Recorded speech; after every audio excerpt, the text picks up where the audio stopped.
a very, very intense journey.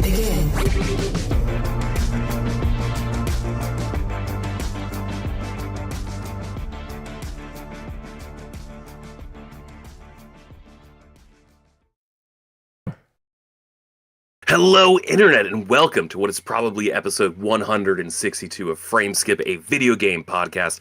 I am wearing the dad pants tonight, which means I am hosting. I'm George from Shortbox Summary, joined by the technical wizard himself, Austin. Austin, how the hell is it going? It's been a minute.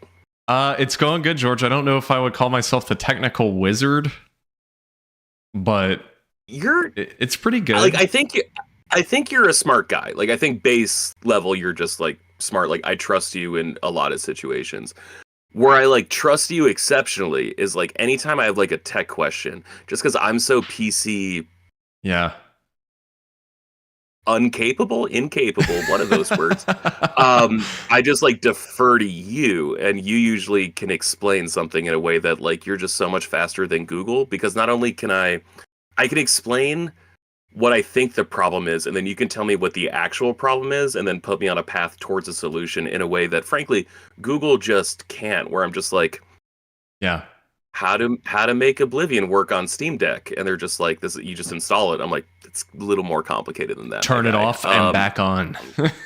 Yeah, like you provide a little bit more insight than, well, you know, a 4-year-old Reddit post. I'll take it. Point. So I'll take it. The old T-Dubs himself, technical wizard himself. All Austin. right. But yeah, no, I'm doing well, George. I hope you are. It has been a while. We've had certainly a lot going on. I've had a lot, frankly, personally, that's been extremely challenging for me these past few weeks. So it's good to be back here. Good to have you back, man. And yeah, we love this podcast. There's like honestly very few things I look forward to more than having maybe a glass of wine and talking to you or Seth or Coach about video games. But I gotta be honest, it's not the most important thing. Like sometimes life gets in the way and we can't do it. We still talk every day. We still share things every day. So like we're good. If we didn't put an episode in 2 weeks, it's not like, oh shit, podcast is falling apart. It's like, no, we're still pretty tight, still pretty close. It's just like life gets in the way. So sorry. I know we're super entertaining and you guys love seeing us be together. We love being together, but it's not always in the cards. It's true. Yeah. So as much as I would love to have this be a full-time job and something we could do like multiple times a week, it's not. Oh man, I've like run out of YouTube content I want to watch. I've started watching YouTube content I'm like tangentially interested in, like during the day. Like I feel like I've watched all of like my retro things that I want to, like people like, you know, in 2025 re-examining a TV show from the mid-90s. Yeah. So I went back and I've done this thing that I've started to do before, but I found a playlist that had 300 plus episodes of X-Play. Nice. And so I've just been going back and watching X-Play, and man, I know like I've done work for big video game companies, big video game news companies. It's not all it's cracked up to be. I know the job was harder than just hanging out in a giant studio in San Francisco and then later Santa Monica with like a sparsely decorated set where they just get to talk about Battlefield 1942. I know it's more complicated than that, but goddamn, does that seem like so much fun? Just hanging out with Adam Susser and Morgan Webb in 2003, talking about everything Battlefield 1942. That's so true. Brought to the gaming table. Okay, so this is completely unrelated to, I mean, I guess it's related to that in a way, but you were just, you know, mentioning, of course, what you've been watching recently. I brought this up a few weeks ago, and I can't remember if I ever talked about this on the show, but I know I talked about it like very briefly in our WhatsApp group chat between the four of us. Andie and I, maybe 2 months ago, suddenly fell into this whole rabbit hole on YouTube, which is the Outdoor Boys YouTube channel. Do you know about this guy, George? Never heard of them once. Please tell me about the Outdoor so this is Boys completely YouTube. Unrelated to gaming or things that those in our sphere would typically care about. But it's a guy who lives in Alaska with his family. He has a wife and like 3 young kids. I think they're all boys, and it's like 11 and younger, I think is the age range. And he has a range of videos, but the bulk of the videos that like I just cannot get enough of that he's been doing for years is he'll go out in Alaska or other parts where he's traveling. He did a series recently in Japan. Like he's done other things, but he'll go out and he will do these like survival videos where he'll go out with basic supplies, but no sleeping bag and no tent. And he will like build a shelter. Okay. It's something you would like experience in the forest, like the video game, where he's going out and like chopping down trees, like laying out logs to make a bed, drying out the logs to use them as wood for a fire, and like cooking his meat that he's brought along with him, that is of course is still frozen because it's like -10 degrees in Alaska, so he doesn't even have to worry about like bringing ice packs. Right. But it's just fascinating. It's like this survival series, and the thing I love about him though is he's so down to earth. Certainly the dude's rich because he's got like 15 million subscribers. My understanding is before this he was like the top traffic attorney in Virginia, so he like did the DC area and suddenly had enough of it and just decided to move back home where he was from and do this. But I'm telling you, man, there's something so addicting about those videos. It is so interesting to watch someone go out, and it's actually made me like want to get back into fishing, like something I used to do when I was a kid. I really haven't done as an adult, so that's been my rabbit hole. Is that your favorite like non-nerdy YouTube content? Yeah, I think so. I mean, even though I've only been watching him for like a couple months at this point, he's all I watch.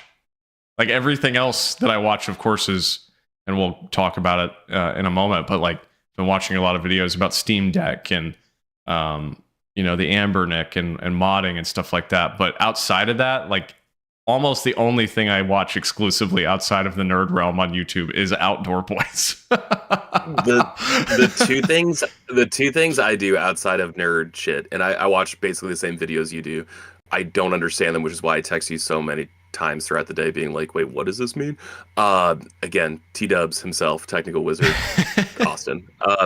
The two things I watch are there's no Asian restaurants near where I live, and I used to live like a 5-minute walk downhill to Japantown in San Francisco, so I really miss authentic tasting food.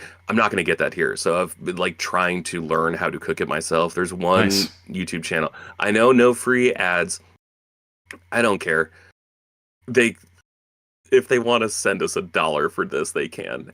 Aaron and Claire is this like Korean couple that just make the most simple, delicious meals I've ever seen. And like the guy just has such a great attitude. I think he used to be like a chef in the army in Korea because they have conscription, and like the way he talks about food, I feel like he's mentioned it before. If he hasn't, I'm really sorry for just projecting that on you, Aaron. But no, like teaches you how to make bulgogi in like 5 steps kind of deal. And like it's absolutely delicious. That's other awesome. YouTube channel I watch, I have like really bad drainage around my house, and man, the amount of times I just like sit on YouTube and watch people like creating French drains in their yard, like trying to figure out like, oh man, like, oh, that's it's flowing way faster than like a 1-inch slope. Like what's the secret to this guy being able to just get all that rain out so fast? Like I'm such a fucking loser. Anyways, I look up French drain videos. It is very satisfying to see someone building a trench and then just like draining like a flooded yard. And then Aaron and Claire, if you're looking for like a simple way, like they have so many videos that are like, you can cook this dinner in 25 minutes. Like don't have time to cook. Don't worry about it. Here you go. Here's a bulgogi rice bowl. Here's how you make Mongolian beef. Here's how you do all this. Like he just breaks down what I think are super complex and increasingly expensive menu items at the few Chinese and Thai restaurants that are around me. So it's Aaron. Is it Aaron like Aaron or okay? Yeah, Aaron and Claire. Yeah. Okay. He put out a cookbook a year ago, 2 years ago. Very good stuff, man. Super delicious. Cannot recommend it enough. Nice. Anyways, you're not here for our recipe recommendations. You're not here for our outdoor boys living. Although real quick before we move on. Sorry, I started the segue and I got lost in it. I've been getting more into YouTube Shorts and Instagram Reels lately, much to my detriment. But I've been curating my algorithm, so it's all like stand-up comedy, so it's been great. But every once in a while, like a cooking video will sneak in, and I had to impose a rule that like I'm not going to watch a video where someone cooks an $80 steak outside. Like I'm just not going to do it. You know, where it's like a super serene, beautiful lake, and then you just see like A5 Wagyu drop onto like a stump or Right. something. I'm like, no, I'm not fucking doing this, man. Like, I'm Yeah, not because gonna no one watch some does that. dude. Yeah, I'm not gonna watch some dude just like cook Chilean sea bass in tinfoil around the charcoal. Like, I'm just not doing it because like I'm never. If I'm in that situation, man, I am not making a Michelin star meal. It's fine. Like, I'm eating whatever fucking acorns and like sunflower seeds I hopefully still find on the ground. Like, it's Yeah. Bark. yeah, yeah, basically, yeah. Like, we're not doing this. Anyways, games and stuff like games. Before we get into the games, I've been on a tear lately, man. I have gotten really into the idea of digital backups. I've been buying a Hmm. lot more portable hard drives before the tariffs like really kick in on Yeah. incoming stock. And so I have gotten very adept at backing up my Blu-ray collection, and I've been looking through my DVD collection. I've just been like buying stuff whenever it's on sale, and I realize I have the first 9 seasons of Pokemon on Nice. DVD, and I've just been backing those up. Yeah. And I'm finally like, I made it through the Indigo League. I saw the end of Indigo League, which I never had before. That was really cool. And I'm halfway through the Orange Islands adventures right now. But man, I've been getting really into ripping Blu-rays, and because I'm such a huge Gundam fan, and a bunch of the series I bought are only on Blu-rays, man, that's been a real pain in the dick to rip Blu-rays. But man, it's been so much fun. I don't know why. I'm like okay downloading games I own, like the ROM hacks of those. It's like, oh well, I own everything or nothing on Xbox and PlayStation 2. Right. So like in theory, like I don't feel bad. As opposed to like buying a PlayStation 2, getting like a FireWire connection, whatever, to like rip the disc on the console, send it to my PC, like format it correct. Like I'm like, no, I'm not doing all that. I barely know what those words mean. Um, but no, I've been getting really into digitizing my collection, man. It's been super fun. Make MKV is a great app, especially for a Mac person like me. It works surprisingly well. Had some issues when I upgraded to Sequoia, which is like the new Mac OS system, but no, man, it's been super super cool, super fun, and it's I love having like my physical collection, but it's so nice also having a hard drive. My goal, of course, is to unsubscribe to everything I am subscribed to and save money that way. Yeah. Because it's like I'm really just subscribed to Netflix for Seinfeld and Monday Night Raw at this point. Don't love that, you know. I've Feels been wanting bad. Just to take a look at mine too. And yeah, I love the idea of digitizing everything. I need to do that, but I guess we'll have to talk off air or something about it. I'm sure I have a way to do it without buying like a Blu-ray player for my PC. Like I guess you could probably take like a capture card or something and have the Blu-ray rolling on like a PS5 and maybe capture it I that way. haven't tried that. I don't know, but Honestly, I just bought like a plug-in USB Blu-ray drive. They're like okay. $60. Oh, Like that's they're not not. bad at all. It's not No, bad at and so all. like I have two. For some reason, I can't get Handbrake to work on my more modern Mac Mini that like I'm Interesting. recording this on.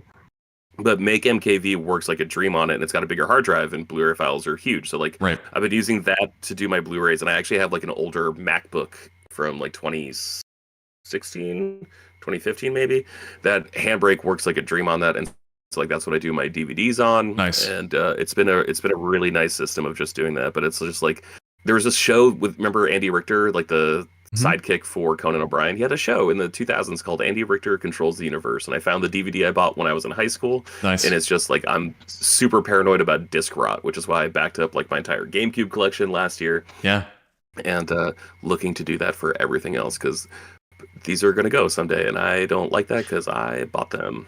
Dude, it's crazy too. Like you can go down such a rabbit hole with that. And this is something I need to help my family with. My mom last year when I think it was last year when my great grandmother passed away.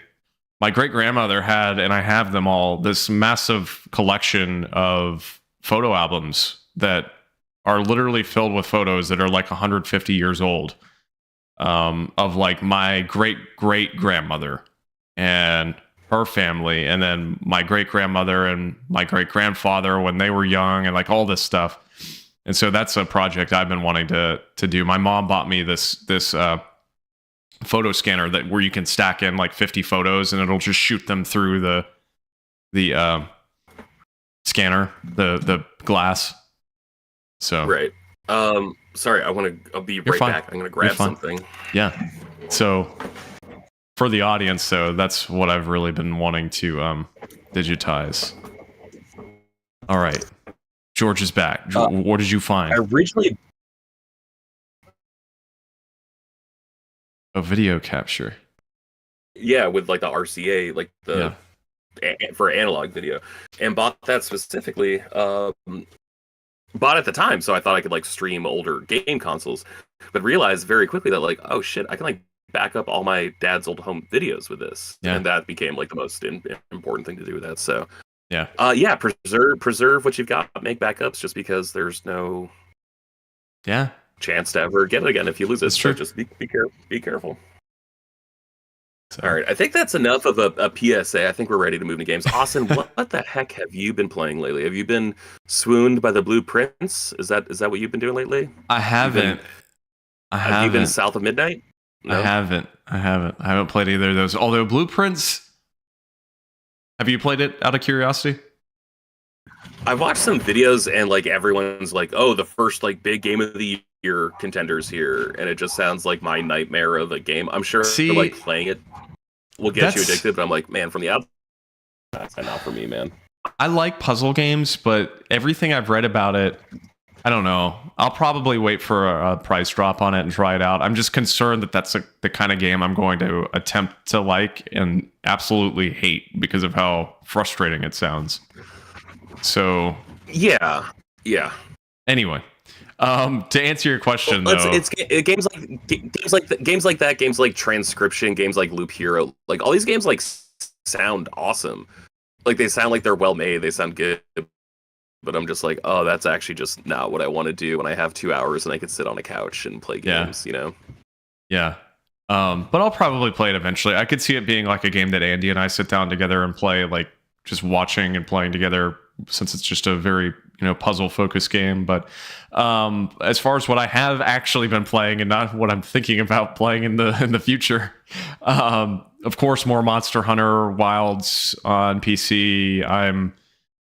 I mean, up to date. They released, I think, in the time frame of the last episode of the podcast. In this episode, they released the first title update, which is, they call them title updates, but it's like they're big updates that they release every 3 to 4 months after the games come out, and so they're always free. And this one was quick because it was like the first one. Usually, that first one will come out about a month after the game releases, and this one did. Brought out one new returning monster and gave you like a harder version of the final boss that you could fight, and new armor for him and stuff. And so I've done all that. I'm pretty much up to date content wise. I'm still grinding, but I'm definitely not going as hard on the game as I was. I think I'm at about 90 hours now. The game's been out for almost 2 months. So it's good though. I mean, I really like it. I'm definitely slowing down. I'm sure once the next title update releases in June, July-ish is what the time frame sounds like, I'll be way back in it. But for now, like I will say that the end game in this game is not quite as compelling as I would have hoped. Monster Hunter World and Rise both had a really good like loop once you beat the story and got through the updates, but right now I would say Wilds is a little lacking. I'm sure the expansion, whenever that releases, their major paid expansion, which would presumably be next fall, whenever that releases, I'm sure it'll give some really good end game loop there. But for now, it's not my favorite. If I had any major complaints about the game, it would probably be that, now that I have spent so much time in the end game. But Right. Played a little bit with Seth maybe 2 weeks ago. I had like a lighter day at work in the afternoon on Friday, so we just like jumped in. I don't love it. It feels really spongy. Like it really felt like, granted, Seth was way higher level than me. It's like I think he joined my team. Like we could only do stuff that I had unlocked, which was annoying. I thought we could like kind of progress through the story together, but like we couldn't do anything I hadn't unlocked yet. At least like that was my experience. I think the menu navigation is very difficult for someone who's never played a Monster Hunter game before. But it felt bullet spongy in the way that like the Destiny bosses felt bullet spongy back in like 2014 when you were first playing and you were going up against like that giant fucking orb thing on like a strike or whatever. And so like I had a great time just like hanging out with Seth, talking about life, hearing about like his job interview for like another position or whatever. But like the actual act of playing together, I didn't find super fun. I want to play with you and Seth, but it seems like I need to play more on my own. Yeah, it's to really get there. Yeah, see, that was kind of how I operated. Like the first 20-25 hours, Andie and I played it through together, like simultaneously. So we were like keeping up on the same quests and doing those together. But if you're not actively doing that with someone, like if you're playing with Seth or me, of course, someone who's much further on, I think it does, in a way, at least that first, like I said, maybe 15-20 hours kind of aid you to play single player for a little bit. I'm not saying don't play multiplayer, but that would be my recommendation at least. But of course, I'm a little biased because I have such a history with the franchise. I think, as we've mentioned before on the podcast, of course, I kind of feel like I know what I'm doing for the most part. There's certainly things that I'm still learning every day when I play, but the issue is like for someone like you to play single player entirely, I know it's a little harder to kind of figure out what's going on and get into it is the issue. So it's fun, it's pretty, but like I guess I was expecting to be more streamlined for consoles. Like it really felt like an MMO PC game with like the amount of menu navigation you had to do. And like it took us a minute to figure out how to set up like a party for us to go on a mission together. And that was just like I thought we'd figured this out by now. Yeah. There's a lot that's overly complicated. The party system's pretty bad, to be honest with you. And the menus, I totally agree with you. Like even the act of adding someone as a friend, when Andie and I started playing, it took us so long to even just figure that out. There's so much that just doesn't feel like good UX. And I mean, gosh, I hope they improve on it with the next game, but they've had this issue for so long. But I almost feel like this is worse than it's been in the past two games. I feel like it's worse than it was in World and Rise, at least like the menu and the user experience specifically. So, yeah, and also I don't think this is like, I don't think this is a unique problem. Like I've been trying to play. Everyone in my friend group on like Tuesdays that I usually play with after we record this podcast, they're all kind of sick of Helldivers, which sucks because like I still think it's like the greatest game ever. So we've been playing GTA Online, just like trying to get ready for GTA 6 and just like trying to play more of this game before we probably never play it again. And like, man, that mission structure for GTA Online like sucks ass. Like it is so bad to like actually do a mission with someone. Like the actual organization of it, getting ready, like going around into the casino and playing games is great. Like that's super fun. I love losing money in that situation with them, but like actually organizing a mission to do, like it's such a pain in the ass, and I just don't understand. Like, how is this like one of the best selling games, if not the best selling game of all time, except for Minecraft, probably?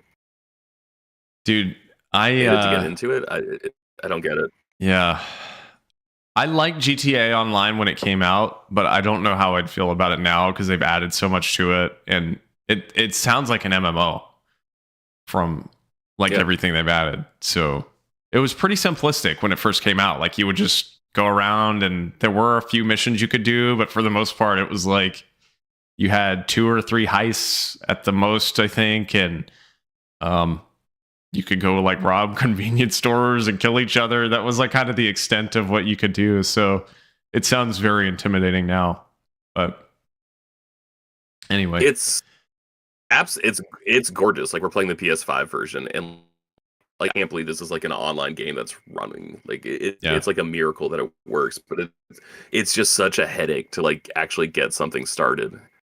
Yeah. I don't know. Okay. It's weird. So I've got 2 more games quickly. Please. Pokemon Legends Arceus. I started playing, I think, between last episode and this episode.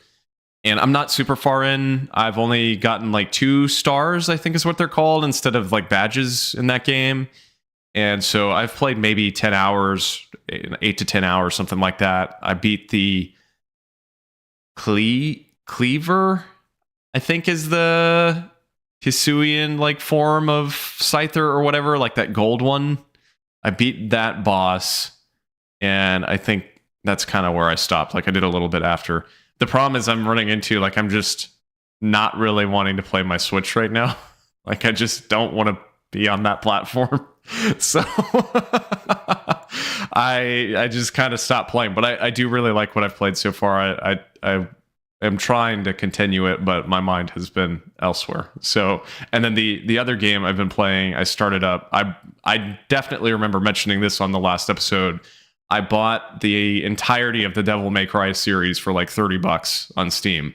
So, Yeah. Devil May Cry HD Collection 1, 2, 3, 4, 5, and DMC, the kind of spin-off, unrelated one. I bought all those for like $30 total a few months ago, and decided I was just gonna, now that Monster Hunter was kind of coming down for me, I was just gonna try another Capcom game that I haven't ever played. I've never played any of those games, and so I jumped into Devil May Cry 1, and I haven't played too much. I'm maybe 3 hours in. I'm on mission 5 out of the 20 missions, I think, of the game. The game's pretty short. I think it's only like 6 or 7 hours long at most. Dude, 2 things. That game freaking rules, 1. And 2, that game is freaking hard. I was not anticipating how hard that game was. I mean, it's like Dark Souls level difficulty. Some of the bosses specifically, the mobs and stuff that you're fighting, the general enemies, is not too bad, but I got earlier to, and I'm sure from my understanding, he's like a major character in the series. I don't even know his name, but he's like a knight guy, this like black knight guy. He's like the first major boss you really run into in DMC1. And it took me so many freaking tries to beat that guy because he was so damn hard. But it gave good Dark Souls energy in a way because it wasn't unfair. Like it was learning the fight and learning how to adjust to his mechanics and when you're supposed to attack, when those openings are. Yeah, I don't know, man. I'm looking forward to playing more. It's such an interesting game to me. I don't know how I've never played this series at all. I mean, I have literally no experience with DMC whatsoever.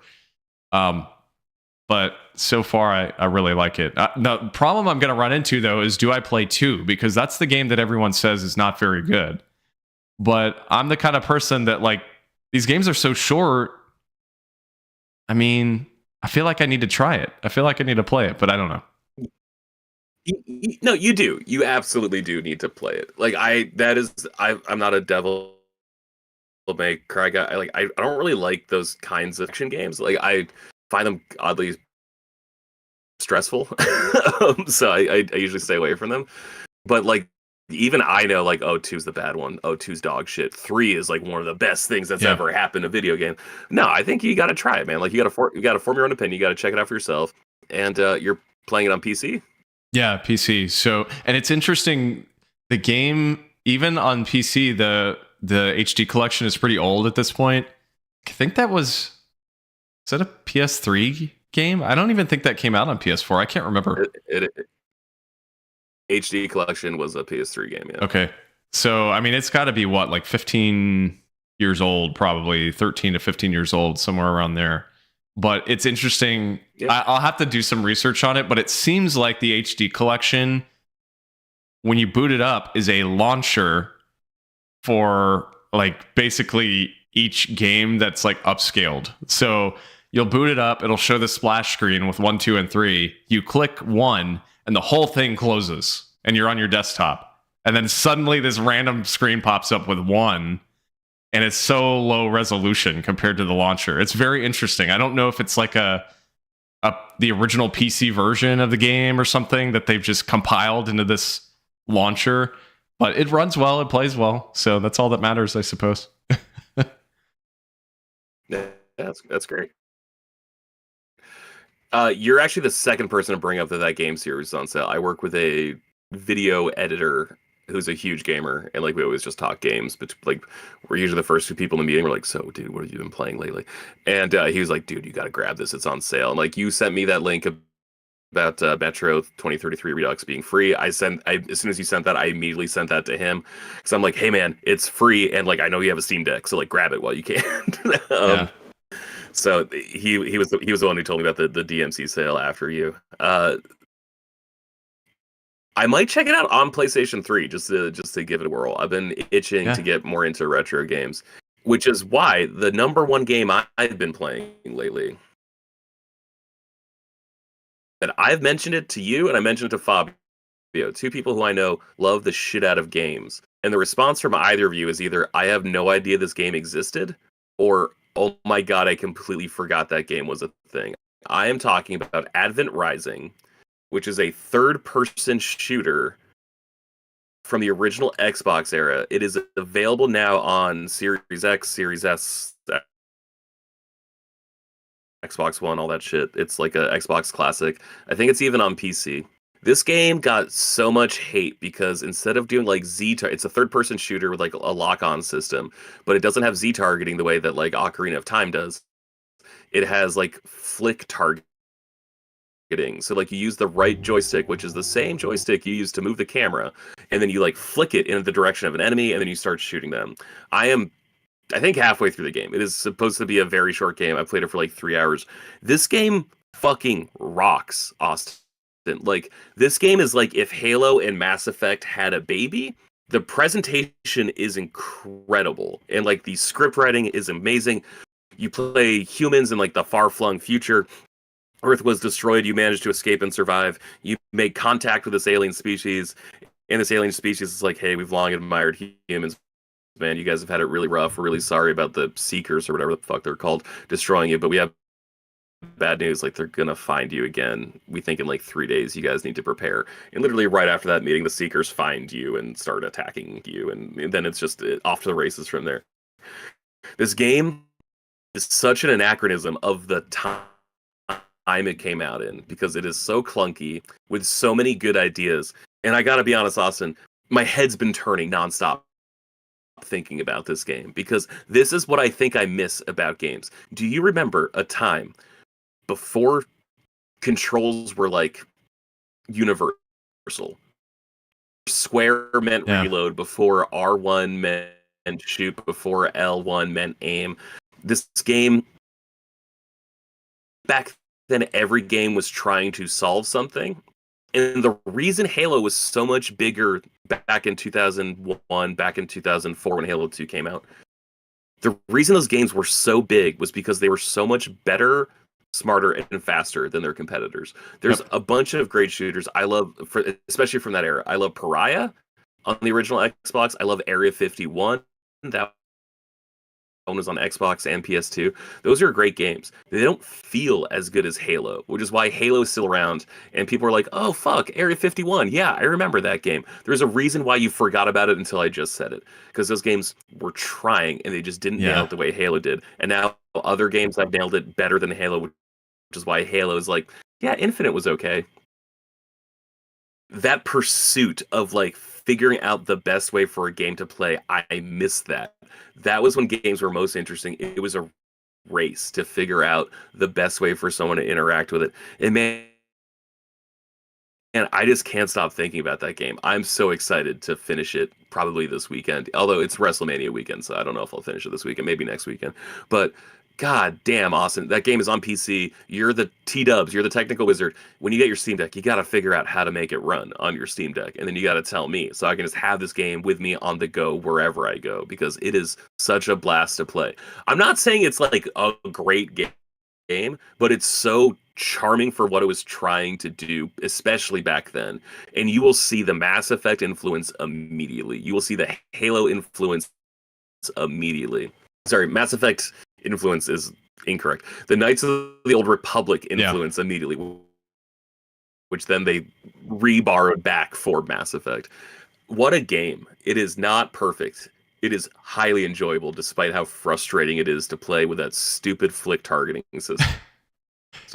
Yeah, so you brought it up in our chat the other day, and I did look it up, and It was not familiar to me at all, although I did vaguely remember the box art having seen it, but I did watch some gameplay after you sent it, and I didn't realize it was on PC until you just said that now. So I went and added it to my Steam wish list. It's only $10, so I'll have to look into that and see Yeah. what it's like to get it running on Steam Deck, because it does look like this is not a port on Steam, like it's the original version. Because if you look at the release date, it says 2005 on Steam. So, and normally the release date indicates when it dropped on Steam, not necessarily like the original release date per se, if that makes sense. So that to me indicates this is still the original version. And the reason I'm saying all this is because that means it's likely a little harder to get running on PC. So I'll have to look into that and see. But it looks interesting. I assume so. It runs. I'm playing it on Series X. It's playing phenomenally on that. Yeah. And like every shortcoming isn't the console, isn't anything. It's like, oh, this is just what they thought was the best idea. It is a screenplay written by Orson Scott Card. It stars Will Friedle. That is your character. You play as Gideon. Man, this game just like rocks. Like this game was like every game at the time. Like this Killzone. I guess Half-Life to a certain extent, but not really. Yeah. So many games promised to be the Halo killer, and like none of them could. Right. You know, but like ironically, Halo ended up killing all these other games because it was just better. It was just a smoother experience. But like, man, this is the most enjoyable. I've been playing that and the original Jack and Daxter, the precursor legacy, because I'm still in my trophy war, and like that game is fine. It's a good 3D action platformer. But I'm just like, fuck, man. Like, Advent Rising is like the interesting game. Advent Rising, if I weren't in a trophy war, like I would have finished that game by now. But like, no, I gotta get my trophies to beat my friend Colin back into the darkness. But no, I'm saying this to Austin for the record, not a listener. I'll like Venmo you $10 and you just buy it on Xbox and you just give it a whirl there, because like it's so cleaned up. It has, because it's like an HD version of like a analog looking game, everything looks so oddly pristine. It looks like a memory of a game from that era. It doesn't look like a game from that era, but it doesn't matter. It's so pretty. And dude, I love it. I love that era of games, man. I really think, I mean, of course I have fond memories of specifically the PS3 and that generation, and the PSP and Vita kind of surrounding it. But that PS2, Xbox, GameCube generation, man, you're so right. Like everybody, and not even really just shooters, but that was kind of where everybody had gotten out of the PS1 N64 issue of games were just figuring out 3D, and in those beginning stages where half the games didn't play properly or work as well as they could have because it was so early on. That next generation, that PS2, GameCube, Xbox generation, was when, at least to me, I felt they had enough time with 3D to the point where they had figured out for the most part how to make the games work, but the difference was the controls and the way that they design levels and things like that. It was still primitive in a way. And so I mean, I think back on like those James Bond games that like released in that time frame, like how strange some of those games were with their controls and different things they tried to do. And of course, it all kind of followed behind GoldenEye. I mean, GoldenEye was so weird too, control scheme wise back in the day. But I just love those consoles, man. They're so good, and I have so many games that like I think back fondly on. For some reason, this whole time we've been talking about this, the game that's been flashing in my mind is Mech Assault. I freaking love that game. So, well, both. Is that on there were PC? two, right? Yeah, Lone Wolf was the second one. Yeah, I'm looking it up. Let's see. I'm curious if that's on PC. I played so much of those games. You should do me a favor and figure out how to get that to run on Steam Deck, and then let me know. Okay. Man, I should. I've been buying so much dumb shit lately. I bought a Switch Lite while it was on super sale on Woot. I grabbed that, and then today on Etsy, I just said fuck it, and I finally bought like a modded SATA drive to plug into the back of a PS2 Fat. Nice. And I bought that with like the chip I need, like the memory card hack that I need to like make it run. I'm just like, screw it, man. Like I'm gonna get really into PS2. Like I'm just gonna like. It's funny you mentioned James Bond. I'm like, man, I really want to play Everything or Nothing. I like really want to play Yeah, Agent dude. Under Fire and Nightfire and stuff. Like those Yeah, games are great. they Yeah. were. Like I want to play Two Towers. You know, Yeah. like I just want to play all that stuff.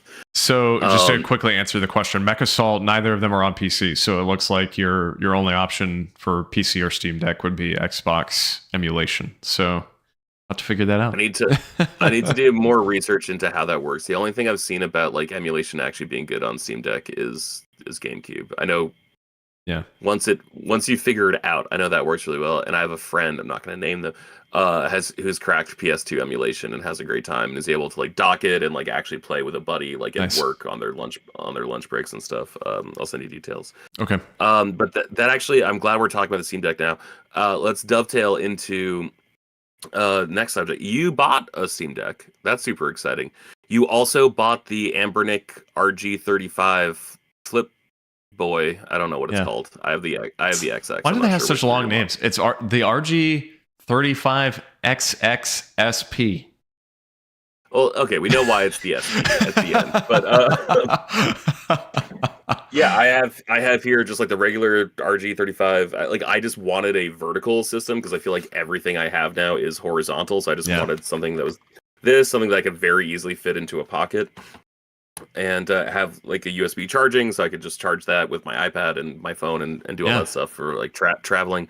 So that's why I was very excited to get that. But like, hey man, you bought a Steam Deck after you bought this smaller little gaming thing. Yeah. Do you have any regrets about doubling up? So not yet, but with the caveat that my Steam Deck comes tomorrow, so I'm not quite there yet. Like I haven't completely jumped on the Steam Deck train. I'm excited for it to come in, and I'm certainly going to emulate all over that thing. But George is showing his. Do you have the LCD or the OLED? I have the LCD. Okay. So I like mine a lot, but again, like my one complaint is like, oh, I kind of wish it were smaller. You know, Yeah. that's my one thing. I'm like, I wish it were Switch size. I'm like, no, don't say that. And that's my initial complaint. I've never. This is surprising, but I've never actually seen one in person. So when mine shows really? up, that'll be the first time I've ever even seen one, let alone held one. So I think you're going to be really impressed. Honestly, like the button placement, I don't personally love. I wish they were kind of offset the way they are on Switch. The thinness and the toughness of the is like what I'm so impressed with. Like this is like such a sturdy piece of hardware. And it's not that I didn't think Steam could do it, but I just remember those Steam boxes being pushed in like 2013, 2014. Steam machines, thank you. And just being like kind of unimpressed with that. And I know that wasn't like none of that was like a Valve push feature. It was like a licensing deal with Valve. So like I understand that. I'm so impressed with the build of that. I wish it were easier to navigate. Again, going back to the menu complaints I had of GTA Online and Monster Hunter and all that shit. But I'm a dumb boy who's been working on Macs like literally since I was 8 years old. Like that was the family computer we had was a Mac. The state of Maine where I grew up, they had like a deal where like Apple just gave sixth graders a MacBook, and it was like just a test to see if like test scores improved and grades improved, and like they did. So they just kept giving us laptops every year. So I've been pretty indoctrinated into Mac since I was 12 years old, 13 years old. So like a PC is just so beyond foreign to me, and this thing is, for all intents and purposes, just like a little baby Linux based PC. So it's just it's so hard for me to wrap my head around.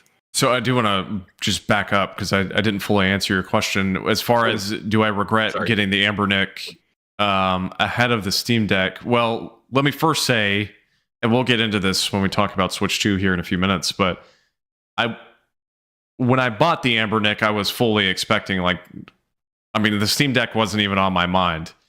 So I guess I'll just briefly talk about that because I think that's important to bring up. Please. The reason I'm suddenly buying one, even though this is kind of late in the Steam Deck's life cycle, I think it's been out for 3 years almost, and Valve is saying they might have one next year, a new one, but it's more likely it'll be 2027. You know, it's kind of late. Switch 2 is coming out, and So point being, I never really expected to buy one, to be honest with you. Like I thought maybe when the Steam Deck 2 dropped, that would be the time I would jump in. But Hmm. what really encouraged me suddenly to do this, two things, and we're going to talk all about it. But the Switch 2 reveal, while I was super hot on it when it first happened, the further we've gotten away from that reveal, and the more that's come out from a price standpoint, from just different other little things like comments, Doug Bowser saying, "Oh, some people just won't be able to afford this." Like,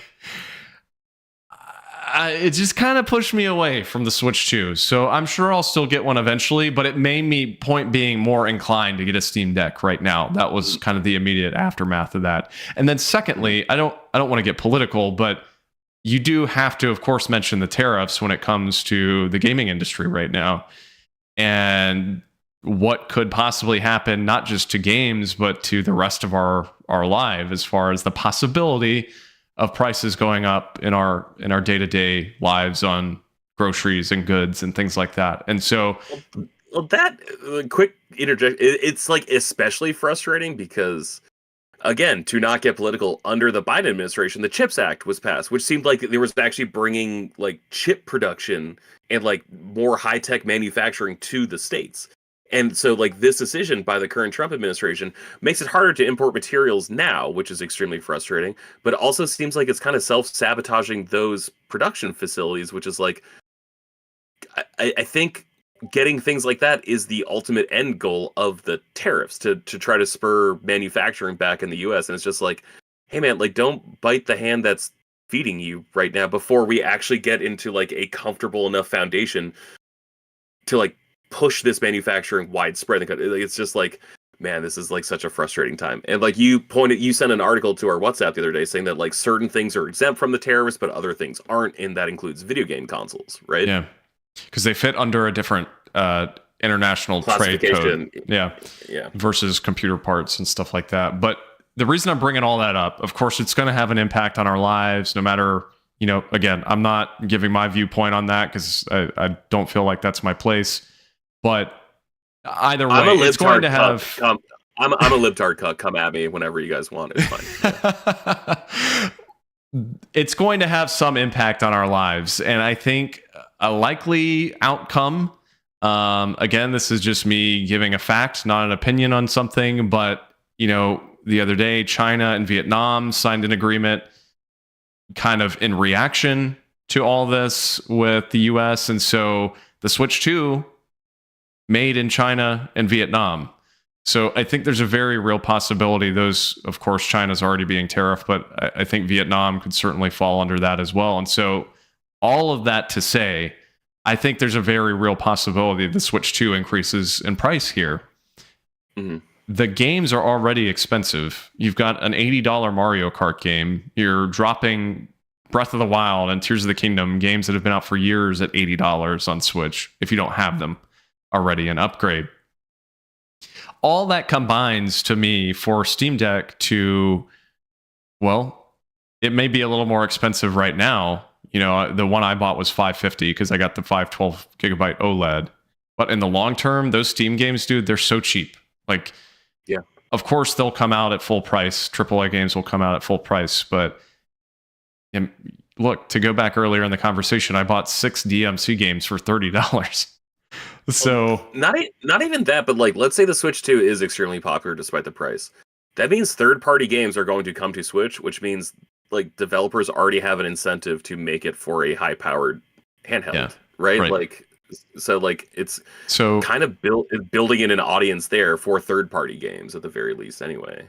That's a very roundabout way of me explaining my Steam Deck purchase. Now, to way reverse back again to the original question, do I regret buying the Ambernick and now, having the Steam Deck on the way? No, not at all. Because the Ambernick to me is something I can, throw in the car with me when I'm heading to my parents and, think I might be waiting for them at a restaurant or something for a little bit, or even hopping on a plane. Like, I'm looking forward to taking the Steam Deck with me as I travel. Like, we're actually going on a trip this weekend, and I'm certainly going to bring it with me. But man, just busting out the Ambernick, something that's literally like 3 or 4 inches, at least the SP, and popping it open on an airplane, pulling that out of your carry-on versus pulling out this massive carrying case, unzipping it, pulling out this giant Steam Deck. Just very, very different use cases in my opinion. So I'm really excited actually to have both and be able to swap back and forth between the two. I hear you, and like I actually bought both as like a means of game preservation for me personally. So like I look at the Ambernick I bought as like okay, this is my 16 and 8-bit preservation tool, right? Like Yeah. all due respect to Super Mario Brothers and Super Mario World, like I don't need that on a 65-inch TV. Like No, I just not at all. don't. So like this is my portable Nintendo and Super Nintendo and Game Boy Advance, and I Yeah. own the games that I will be playing on this, so like I don't feel any remorse for doing that. And then I look at the Steam Deck as like, all right, man, this is like my was it 7th generation? Like this is my PS2, this is my GameCube, this is my Xbox preservation. And so like I like that was my intention. I don't care for PC games. Like PC games were super interesting to me 15 years ago when it could run shit that your PlayStation couldn't, that your Xbox couldn't. When The Witcher 2 was only available on PC, that was interesting. Now it's not really the case, right? Like people are trying to get sales wherever they can, so they build to the lowest common denominator, and frankly that is PlayStation, that is Xbox. Like there's no more like can it run Crisis happening really on PlayStation, or sorry, on PC. It's like really just like yeah, RTS games suck on PlayStation, so you shouldn't play them there, right? Like that's like the closest equivalent to today. So I look at this as like a portable PlayStation 2, a portable Xbox, a portable GameCube, a portable Dreamcast, and so like that's why I'm cool with it. It's funny you mentioned how you've cooled off on the Switch since the reveal. I was super down on the Switch at the reveal, and I like in the 2 weeks since, I'm like, man, if pre-orders open today, I might. I just That's might fascinating. do it.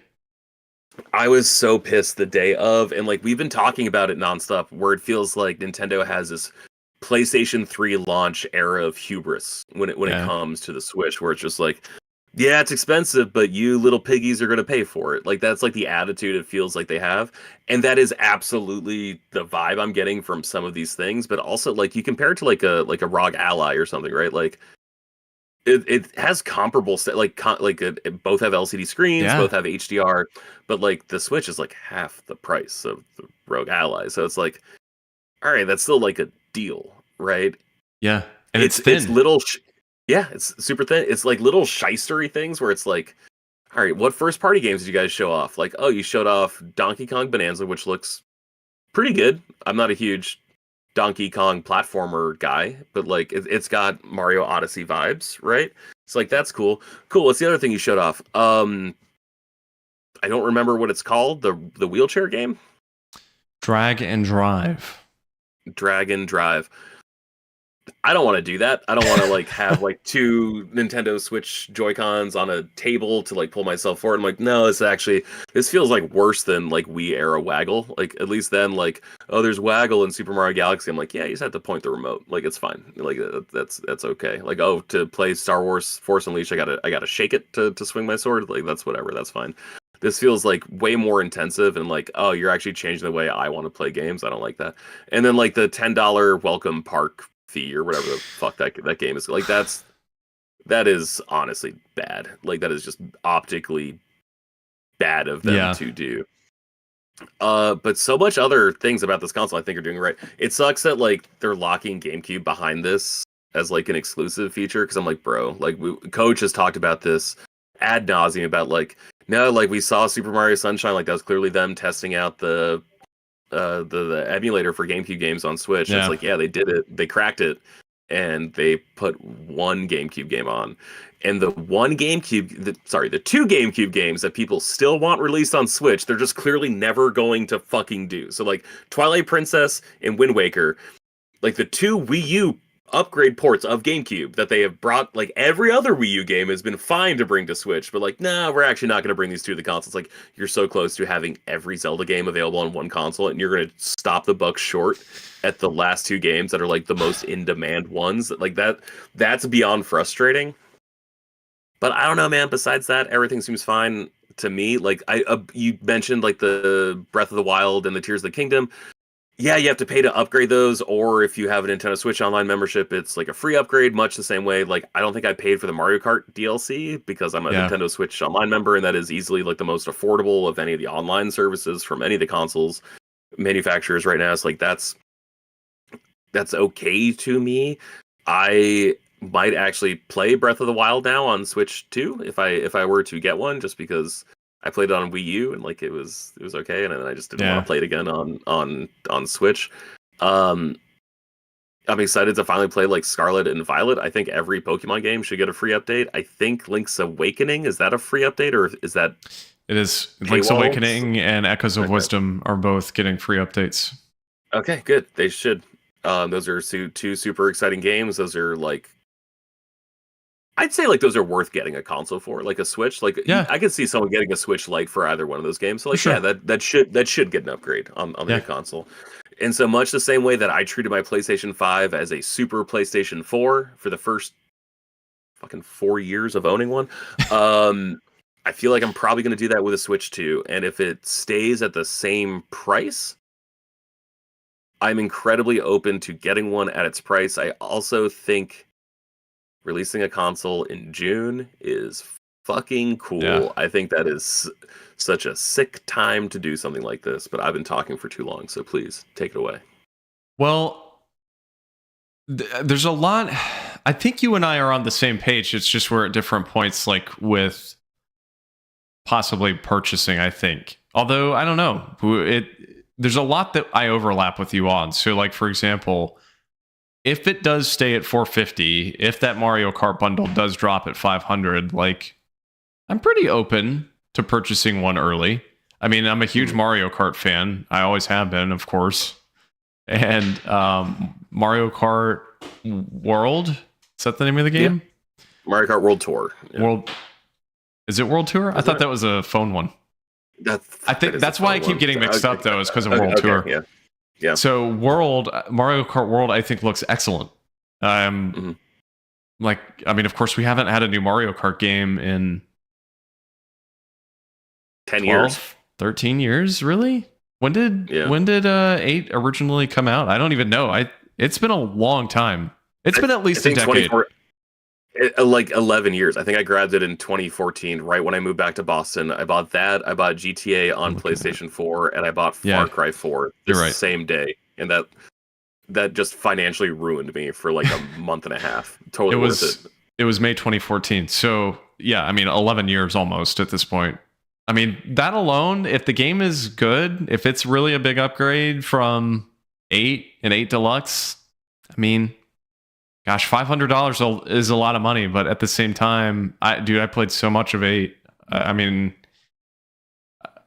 I don't know. I really enjoyed that game. So that's the thing about Mario Kart, where I'm just like, it doesn't seem that much fun to drive to your next race from your previous race. Mm-hmm. And I'm also like, on the other hand, I'm like, why are you doubting Nintendo? I'm like, that's a good call. Yeah. You shouldn't do that. And in my head, I'm like, oh no, I kind of just want like the tournament system. It's like, I feel like they kind of said everything they had to say about classic Mario with Mario Kart 8 Deluxe. So like, how about you trust the professionals to try something new? And like, that's like what I keep trying to tell myself. And I'm trying to apply that also to Donkey Kong, where I'm like, I've never given a shit about Donkey Kong. It's like, okay, but this looks really different. So how about you give it a chance, you know? I mean, look, the games they announced, the games that are coming out this year on that thing, or that are getting upgrades, free upgrades on Switch 2, they have a really good library this year between Mario Kart, Donkey Kong looks excellent. I know I'm in the minority, but I was so glad when they showed that and not a 3D Mario. It's nice to have something different, in my opinion. But I'm biased because I didn't really like Odyssey that much. So. It's like us 3D Mario fans are eating pretty lean, though. You know, between like there was Odyssey in 2017, right? That was like a launch year game, like in the fall, right? Yep. And then there was Bowser's Fury, which was like phenomenal. Yep. Which did you play Bowser's Fury? Oh yeah, 100% of Bowser's Fury and 3D World. It's so great. And then like I didn't love Super Mario Wonder. Actually, frankly, I didn't think it was bad, but I'm just like, oh, like you guys think this is the best 2D? Like I'd rather play Deluxe again. That game didn't catch me at all. I was so uninterested in that game. But Yeah. Anyway, so Donkey Kong you've got, and then you've got, games that are cross-platform but are getting big upgrades on Switch 2. Metroid Prime 4, of course, and then Pokemon Legends ZA looks significantly better on Switch 2, in my opinion, from that snippet of footage they showed. And then, like, Coach, of course, and I are huge fans of the Warriors franchise. When they showed that new Hyrule Warriors, the third in the series, being connected canonically to Tears of the Kingdom coming out this year, awesome. The one thing I would say about Age of Calamity I wasn't a big fan of was it was this big what if kind of situation. It was a prequel to Hyrule Warrior, or to Breath of the Wild, but it was not canon. And this one is a prequel, but is canon. So I think that's really exciting. But point being, the library they've got coming out this year on the thing is excellent. I think the hardware itself looks great. I do worry about the price of the thing going up. I think if it's like any higher than $550, like I think once you hit $550 without any games included, that's where I'm kind of like, I don't know if I want to purchase this anytime soon. $500, I would maybe still consider it. $500, I will absolutely still consider it. $550, I think you're right. I think that is kind of like the breaking point. But I was super down on. I was expecting $399. Like, I guess that is like super naive of me, but like, I don't know. Like, Nintendo likes marketing itself more as a toy than like a tech thing, right? Like, so like, I guess I was expecting that, and like part of the reason I think the Switch was so successful is because it was $299 for its entire lifetime until it was $199 for the Lite. And like, I have a friend who has kids, and like he bought a Lite for himself so that he could play old Zelda games on it before bed and like enjoy the games he bought for his kids, but like, get to play by himself. And I'm like, oh man, like I totally get that. He's not gonna drop $500 for the Switch 2 just like that's gonna be like a hard sell. That's gonna be like, okay, man, this is gonna be like your birthday present and your Christmas present, and my birthday present and my Christmas present. Like that's gonna be like the argument there. I'm like, and again, like I don't want to sell them short. Like everything is more expensive. So it's like I get why they're charging more, but like, man, like the welcome park being $10, I'm like, that's greedy shit, man. Like that is fucking snaky shit. I don't disagree. I will say at least it's only $10. Like if it was 20 or more, I would really be. I mean, there's not even a thought of purchasing that. Not that I even would pay $10 for it, but still, I agree with you. I mean, no, but it's not even like Astrobot was free. Yes, Astrobot was a game, whatever. But like, this doesn't seem like a game. This is like a tour of the console. But like, Astrobot was a tech demo, sure, but it was a game. Was it right? Like it was? Sure, it was a tech demo, but it was a great platformer too. It wasn't just like, here's how the magnets work on your Joy-Cons. Also, one of my great joys the past few months has actually been getting way back into IGN podcasts. And it's like I listened. There was Logan Plant, I think is the guy's name, and Brian Altano, who like, okay, he's been there for as long as I've been listening. Like I remember that name. Sorry if it's not Logan Plant, but they were talking about it, and they were like explaining like some of the things from it. They're like, they show like an action. They're like, okay, was that 60 frames per second or 120 frames per second? I'm like, that's not a fucking game. Like, what are you talking about, man? Like, you're charging $10 for that? That's ridiculous. And like, at least Astrobot was like, we have a thing that looks like Cloud Strife over here. Like that's kind of cool, right? I'm like, that is super cool. And the music for the Jungle GPU is fucking phenomenal. So like, you guys crushed it. But so like, that's why like, I don't know, man. Like it's shit like that rubs me the wrong way. It's not that Mario Kart looks different that pissed me off at first, and I'm like, who the hell are you to tell Nintendo how to make a Mario Kart game? It's not that Donkey Kong Bonanza, whatever. Like, it's not like, oh, it's a 3D Donkey Kong instead of that. It's not that. It's like literally the little things, and it is like, okay, Wind Waker not getting like the Wii U, like that kind of sucks. Like that was the better. I played both. That was the better version. Was the Wii U version? Not getting Twilight Princess, but like probably getting it on GameCube, and like, motherfucker, like we should have both. Like we should be able to compare both on the same system. It's shit like that. But like, they also showed like the new GameCube games. That's super exciting because for whatever reason I can't find my copy of Guy of Darkness or whatever the hell it's called. And Gale of Darkness. Gale of Darkness or Pokemon Battle Coliseum, like the other 3D one that came Yeah. on a GameCube. I Yeah. can't find those copies. I need to raid my dad's house because like I know They're I fucking have expensive. those. Yeah, I know I have them, but I can't find them, and it's really pissing me off. But like it's cool to see like those are the ones hinted at, and like Kirby Air Ride. Oh, Kirby Air Ride got Yeah, announced, and forgot so about that. I'm so Yeah. happy. I'm so happy New that Sakurai was game. like, yeah, released from his just Smash shaped prison, that he's able to work on something else and go back to the well with Kirby, which God bless him. I love that teaser, by the way, because Sakurai, I mean, I'm sure you know this. If people out there listening don't know, of course, he really started working on Kirby back like in the 90s, and then he created Kirby. Yeah, right? And then he did, and then became kind of the Smash Brothers guy. But if you play Smash and you pay attention, you would know that Kirby's the main character of those games. Oh, yeah. And so when this trailer started and they showed Kirby falling out of the sky, that is like 100% the Smash Brothers Kirby model. My first thought was like, they're doing a Smash already on Switch 2? And then they showed the little engine pop out of the Superstar, which I loved. I mean, I'm admittedly, Kirby Air Ride is not a great game, but I think they can take what they learned from that and hopefully make it good. I don't think it's... can't take back. I don't know. It's fine. The controls are kind of rough. No, it's like baby's first kart racer. Yeah, like it is. But I'm excited to see like a 2025 perspective on it, or a 2026. I think that game is coming this year. We'll see. But we have a question from Star Saver in the YouTube chat. What do you guys think about Japan getting a region-locked, cheaper console than the rest of the world? I am frustrated because it seems like this is their version of like Nintendo Switch Lite. Like they just get one that's like a discounted price. But also I'm like, geopolitically, economically, fuck everyone else right now. Like I get that. Well, it's really complicated, and frankly, I don't feel totally up to speed on the situation, but I do know that the Japanese yen is considered extremely weak right now, and so I have a feeling that's what's happening here. Is dollar's getting weaker every day, so it is. We'll see. It is, but I have a feeling that's what's going on here, to be honest with you. Is the Japanese economy is not in a great state, and has not been in a great state for several years now. They had a really hard time recovering after COVID, unlike some of the more Western countries.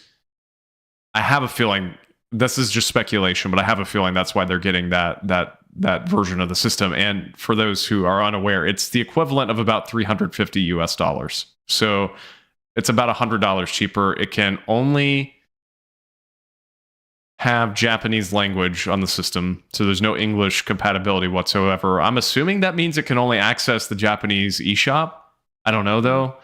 And I don't know for sure. I didn't think the games themselves were region locked, but they might be. I don't know, to be honest with you. I don't know if the carts are. Yeah, that's what I'm not sure about. I'm not positive, so I don't know. Yeah, because DS wasn't region locked, but 3DS was region locked. Correct. Yeah. So I don't know, but also I assume anything can be modded pretty easily, especially if there's that was another part that I forgot to bring up. The extra SD card, like the super special micro SD card that you need. It's expensive. It is quite Vita-like, isn't it? Yes. Yeah. So when I first saw the Direct and was super hot on it, I immediately ordered a 512 gigabyte card from SanDisk, and it was $100.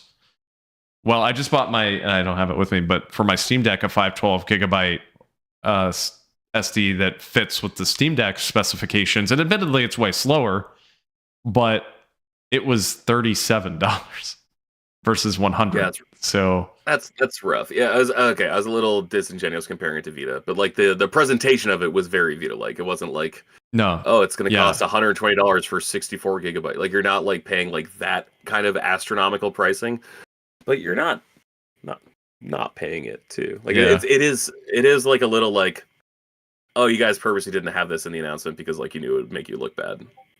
Yeah. You know, that is important to bring up, especially as we're talking about pricing. Star Saver said in the chat, just to kind of respond to us, he said he's up in Canada. He said Switch is $6.99 up there, and he said their economy's not in a great shape either. So it's kind of annoying that they get a special discounted console. I'm sure other countries are in the same boat. Yeah, I mean, I wouldn't disagree with anything he says. I mean, I would be curious to know if they ever comment on why specifically they did the 350 USD console there, but. Star Saver, let me say to you, as someone in the United States, I don't agree with this current administration's economic policy. I think it's really destructive in a lot of ways that aren't in line with things that this administration says it wants. And frankly, I don't think they actually mean that they want, because they're not doing anything to make that happen. But especially as someone from Maine, I'm really sorry for what this current economic situation is doing to Canada. And fuck, man, $6.99.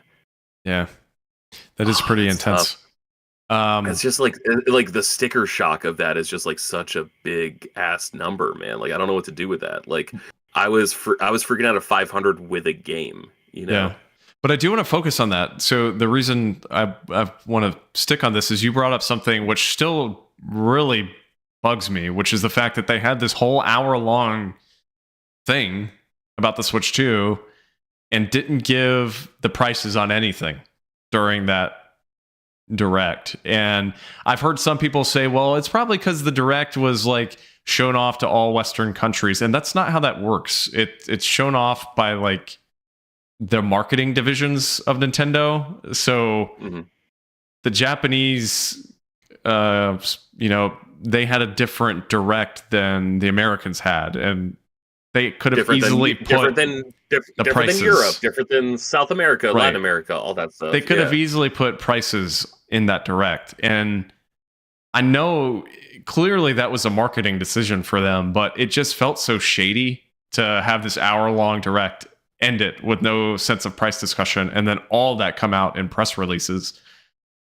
I found that very strange. But I do want to ask you, because we haven't talked about it, how do you feel about the $80 games specifically, about the price increase? I think for Mario Kart, I was super pissed about it because like Donkey Kong's not $80. It's not $70. Right? Donkey Kong's 70. For Mario Kart, I was like kind of especially pissed off about it, but then I like really thought about the value of Mario Kart 8. And like I don't think that like, what if you bought a game for $5 and then like you just like a subscription model, like you just keep giving them money for the more time you spent in it. So it's like $5 a month, like a subscription type thing. I'm like, no, that's really dangerous. I actually don't want to do that. I think I'm like frustrated because like I didn't think of any company, Nintendo would be the ones to like already jump it up $10 again, US, right? Like they felt like they would have been like the last holdouts. But also like it feels like everyone's really been tight, like every manufacturer has been tightening their belts the last 7 years. Like there was a greatest hits type line for PS4. We are 5 years into PlayStation 5. I haven't seen a greatest hits type line. We are 8 years into Switch. I haven't seen a Switch greatest line. Walmart has its own section of $20 Switch games. They're usually dog shit games, as opposed to like the Nintendo Selects for Wii, for Wii U. Like I got Donkey Kong Tropical Freeze for $20 on Wii U. As part of the Nintendo Selects line, right? And that just seems like maybe we're just like post value, like maybe as consumers we just can no longer afford certain things at that price point, or companies can't rather afford things at that price point, which is like kind of shocking to me. I thought the era of like mass production would have made things cheaper, but it seems like, no, you don't understand how expensive these factories are. It's like, well, then what's the fucking point of these massive factories if like you can't actually make things at a cheaper price? So, like, wasn't that the whole point? And like, granted, I'm not an economics student, so like I don't really know what I'm talking about, but like just the idea of supply and demand, like that was what I was kind of working on. I'm okay, I think, with an $80 price tag, strictly because of what Nintendo did for Mario Kart 8 Deluxe. But that is so thin, because like Mario Kart 8 Deluxe was one of the first games, like that was the Mario Kart game for the entire console generation, and they supported it for the entire console generation. Like I think it came out with the 2 waves of DLC, Correct. that were on the Wii U. Mm-hmm. And so it's just like, oh fuck, this is great, getting to play all this. And then they doubled the size of the game after that. So you essentially got a second Mario Kart game for free. Right. Now, are they going to do that with this? I don't know, especially since this seems like a much more intricate and complicated arrangement of levels for a Mario Kart game, where the making the cut shit seems so fucking cool, right? Where it's like 30 people in a race, get to the first leg of the race. Battle Royale the kind top of mode. are you the top 20? Cool, you move on. You know, they're just like exactly like F-Zero 99 shit, but just applied to Mario Kart. Like, this is great. I get to play as the fat fucking cow from Mumetas. Like, that's awesome. Like that's great. So like Nintendo has my trust, but like they could lose it tomorrow. You know, like I'm willing to trust them. But honestly, what kind of rubbed me the wrong way, I feel like they showed 3 fewer first party games than they should have. Like, I'm okay. I'm looking at all the lists of third party games: Fast Fusion, Final Fantasy VII Remake, Intergrade, Fortnite, Kirby, or not Kirby. Sorry, that was against my point. NBA 2K, Project 007 from IO, Cyberpunk. whatever. Like, yeah, Cyberpunk, Star Wars Outlaws. Like, it's great to see all this third party support. But it's like, all right, so we got some DLC packs for some pre-existing games. We got Mario Party Jamboree expansion. We got Kirby and the Forgotten Land expansion. We've got high-res upgrades with, like, I guess, like, if you want to count Tears of the Kingdom, like, with the Zelda app that you can use with Tears of the Kingdom, like, that's actually super cool. I'm into that. Metroid Prime 4, which is also a Switch 1 game. Pokemon Legends ZA, which is also a Switch 1 game. I was kind of hoping for like 2 more Nintendo Switch. Like, it's not like this was a surprise, and like we've been expecting like a Nintendo Switch Pro for 5 years. We've been expecting some kind of like increase in power from Nintendo Switch for a minute, and so it's this. This didn't surprise us, and like this certainly didn't surprise Nintendo. So like, why wasn't there more on the first party feature? But like, I assume there's going to be another Nintendo Switch Direct in June once Switch 2 releases, at least in parts of the world. We'll see about the US and Canada. Sorry, Canada, also for dragging you down, because I know pre-orders didn't open in Canada, even though it's like the US who has like the tariff shit, and it's just because like all the consoles are localized for English speaking. Yeah, that sucks. Sorry about that, Canada. I agree with you. Like, Mario Kart, when I first saw the $80, I was like, not great. But at the same time, depending on, of course, we haven't seen this Mario Kart 8 or Mario Kart World Direct. I don't even know when it is. I think it's next week. So we don't really know. But if they pull like a Splatoon or something, or an Animal Crossing, where they say, hey, this is $80, but we're going to give you a free new track every couple months. Like, of course, that's not as expansive as the like 80 DLC tracks or whatever it is that we got in total over 2 consoles on Mario Kart 8, but it's still something. Like, it's free updates. So that could warrant more of an $80 price to me, but it depends on if that's what they do. My big concern in all this, and this didn't actually come to me until a few days later, is the fact that, and you brought it up, the PlayStation Selects versions or whatever they were called, like the red cases, and Nintendo had their own thing on Wii U and 3DS as well, and back in the GameCube days and whatnot. That's not around anymore, but not only is that not around, Nintendo specifically keeps all their games as close as possible to MSRP. So why the fuck is Tropical Freeze? Why is Tropical Freeze still so expensive? Yeah. Why? Yeah. That is actually what bothers me, I think, about the situation. When I really think about it, the fact that Mario Kart 8, or I keep saying 8, Mario Kart World is going to come out in June at $80, and I guarantee you 3 to 4 years from now, it's still going to be at least $70. So, hey man, that's what Woot is for, you know? That's a little concerning to me, but look, I mean, game prices, the cost to make a game, inflation, like, it's all going up. I don't think it's unreasonable to ask $80 for a game. I just, as a consumer, I hope that they're quality. It's just, I feel like if anything, Tears of the Kingdom should have been $80. Like, maybe not on Switch 1. If they save Tears of the Kingdom, it's Should Tears of the Kingdom 2, or sorry, should Tears of the Kingdom been a launch game for Switch 2? Ooh. How long ago was that? It, 2 years ago? 2023, I think. oh, I thought it was 2024. Okay, I didn't play it, so I don't know. I don't know. I think what they're doing is fine, to be honest with you. What I do think should have been a launch title or closer is Metroid Prime 4. I think. Yeah.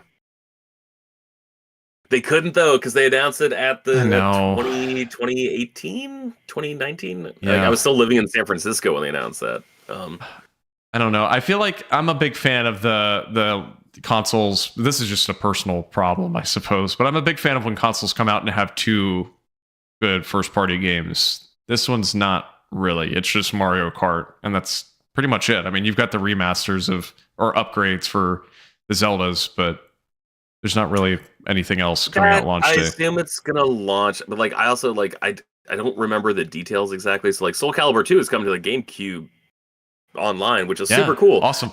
Is it online playable? Like is that like the way how you get like enhanced like Super Nintendo games? Like is it like that? Like I can't remember. I don't know. It didn't make that much of an impression on me if it were. So there's still so many questions. There's going to be more directs. I assume they're going to do like another E3 type thing this summer.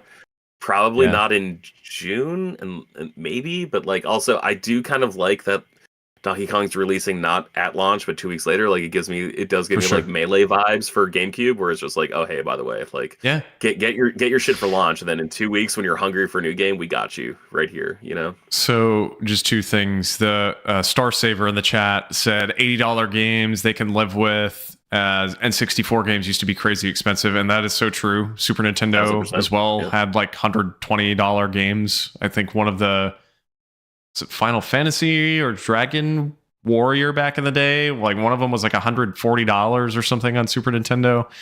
And then Darth Biscuit 116 kind of gave a similar opinion. He said he'll pay $80 for a game as long as it's complete and doesn't run terrible like Pokemon Scarlet and Violet, which it's the concern, man. That's the concern, I think, is Nintendo has a pretty good track record with quality. Like, I think of any to ask for $80 and actually deserve it, it probably is them with their first-party games. But there are those, like, Scarlet and Violet. No, they need the fewest amount of patches. They need the fewest amount of updates. Like, they are experts in their field, absolutely. But, like, $80 is a big number. And, like, again, like, I want to trust them. They are the only company that I think really deserves the trust. Like I love Helldivers 2. Helldivers 2 was my game of the year last year, I think.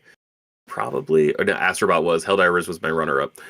But like, man, that game still kind of runs like shit sometimes. You know? Like I still get kicked out of matches a bunch.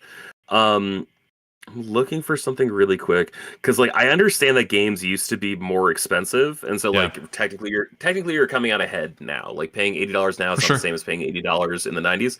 However, everything else was cheaper. So like it's a little. That's also true. It's a little bit different. I did the math the other day, and it was just like, oh, like the Nintendo, the NES came out like roughly the same price as like the Switch 2 is coming out now, but it was in the 80s. I'm like, yeah, but also like if you that's adjusted for inflation, sure, but if you adjust other things for inflation, like a Whopper meal was like $1.20. So now like adjusted for inflation, that's like $3.75, and now it's $11. So it's like actually like everything's more expensive. So like it's you can justify buying a $500 Nintendo console, but like when lunch costs you $17 to get a sandwich downtown, then all of a sudden a $500 console is like a little bit tougher to swallow when you got to buy lunch every day. Like it's shit like that where it just adds up, and then you're like, wait, what are we doing? Like what? Money's fake anyway. Like why are we operating like this? It's frustrating. Anyways, Austin, I think the only thing we haven't really talked about. So how much more time you got? I realize it's getting late. I can do a few more minutes here. All right, really quick, game chat. Do you give a shit about this at all? I personally don't. It looks like not at all. It looks like a Skype call from 2009. No, not at all. The I know the Pro controller has a mic on it, a la the DualSense, like it's a similar setup, but you cannot reasonably tell me. I don't care what NVIDIA noise canceling software that thing has. My mic is using that right now. That thing is not, that tiny little mic slot is not going to hear you from 25, 30 feet away on your console. Like the way my living room is set up, if I were to play my Switch 2 in my living room, that thing is like on a bookshelf. It's going to be competing with a sound bar for my voice. Absolutely no chance. So I think that whole thing is very odd to me. And then I really hate the game sharing where it's like 3 frames per second when you're looking at your friends playing. No, What's the point? It seriously looks like Skype from 2009 when you first found out about Skype. You're like, oh, this is kind of cool. I don't have to go over to my friend's dorm. I can just talk to them from here, and then it just choppy shit the entire time. The peripheral for plugging it in, I don't love that. Like, I do appreciate the safety measures that Nintendo's taking, and also like on top of that, I appreciate the anti scammer, like the anti. Like the fact that there is like a protection for pre-ordering the console where like you have to have like a Nintendo account, you have to have a certain amount of hours registered. I'm like, okay, that's actually like a progressive idea of thinking about how to pre-order to avoid scammers and drop shippers and all that shit. Like, that's actually really cool. But like, man, game chat, I don't care. I honestly, I kind of applauded Nintendo for not having a more innovative solution on Switch and just telling you like, fuck off, use Discord. I'm like, well, Discord's great, and I've got my phone in my pocket anyway. That's what I would have done anyway. Yeah. So who gives a shit? You know, like, I'm still going to keep using Discord with this. It's not going to change anything. So yeah, probably right. And like, I don't need like a live feed camera of the people I'm housing. Like, that's great for streamers. Like, that's great if you're doing a streaming tournament. I'm not that use case, man. Like, I'm gonna play Mario Kart with you realistically twice, and then you're gonna go back to fucking Monster Hunter, whatever. And so like, I don't need a camera set up to play Mario Kart with you. It's cool that they have it set up, but again, that seems like a very pandemic response to video gaming. Yeah, and not that we're post-pandemic. I understand COVID is still like a very real issue. I'm still scared of getting COVID. I still mask up when I go to movies because I'm like, it's not worth getting COVID to see Captain America, fucking Winter Soldier, whatever this shit is. But like, our New World Order, whatever. Yes. I can't remember what it was. I can't remember whatever that Captain America movie was. I'm like, I'm not getting COVID. I got COVID at Beetlejuice 2. That wasn't worth it.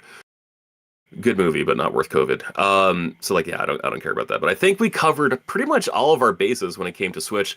The only thing we didn't talk about was the rumored Oblivion remake, which I've been begging for this remake. I don't need Skyrim to be playable on every device. I need this, and frankly, fucking update Morrowind. Keep the systems just tidied up and make it look like I'm not playing something in MS-DOS. That would be so cool.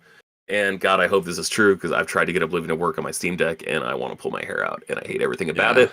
And I'm about to play it again on my Xbox, but frankly, I want the trophies, and I hope it comes to PlayStation. And that's all I've got to say about that. Any closing thoughts on the rumored Oblivion remake? I'm excited. I don't know what I'm going to play first when I get my Steam Deck tomorrow. You know, I think the thing I'm most excited for, though, for some odd reason, is a lot of older games. And I think that's just because it's like, you got to, of course, fit with the computational power of the Steam Deck. It's not going to be able to play Final Fantasy 16 super well or things like that. So I have a feeling it's going to force me back into some older games.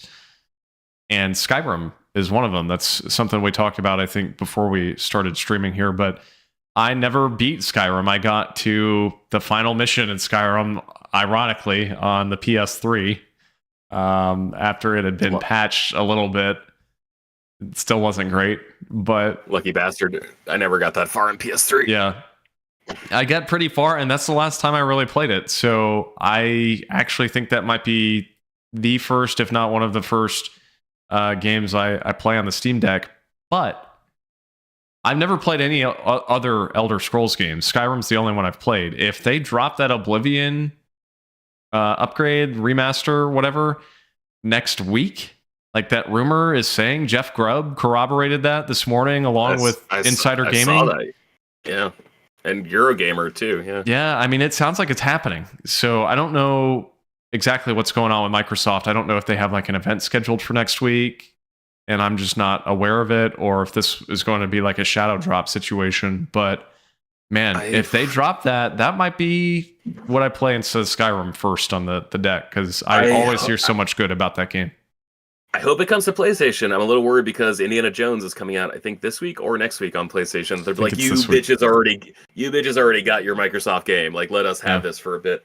Because that game never got trophies on PlayStation 3, and that upsets me to no end. But Austin, I think we've about tapped this keg, so let's call it a night. Also, I really have to go to the bathroom. So, thank you so much for listening to Frameskip, a video game podcast. You can follow us on Twitter at frameskippod. You can follow me on Twitter at shortboxsummary. Are you still on Twitter? I am. I like retweet. I don't do much else. I don't really post that often. Yeah, fair enough. All right. Well, thank you so much for joining us, and we'll be back in your ears hopefully sooner rather than later. Austin, love you to pieces, and I'll talk to you soon, bud. All right. See you guys. Thanks for listening to this episode of Frameskip. Don't forget you can find the show on social media at frameskippod. That's on Facebook, Twitter, and Instagram. You can also follow us each individually on Twitter. George is at shortboxsummary, Seth is at Seth the 90s Kid, and I, Austin Eller, am at Austin J. Eller on Twitter. If you've got a question, comment, or topic you'd like to hear discussed on the next episode of Frameskip, you can do so by submitting it to us on social media. Email us at frameskippodcast@gmail.com or visit bit.ly/frameskipq. That's bit.ly/frameskipq. The show is typically live on YouTube every week, either on Tuesday or Wednesday. You can find our YouTube channel at bit.ly/frameskiplive. Don't forget to subscribe and be notified when we do go live, typically at about 8 p.m. Eastern Time. Thanks for listening. We'll catch you next time.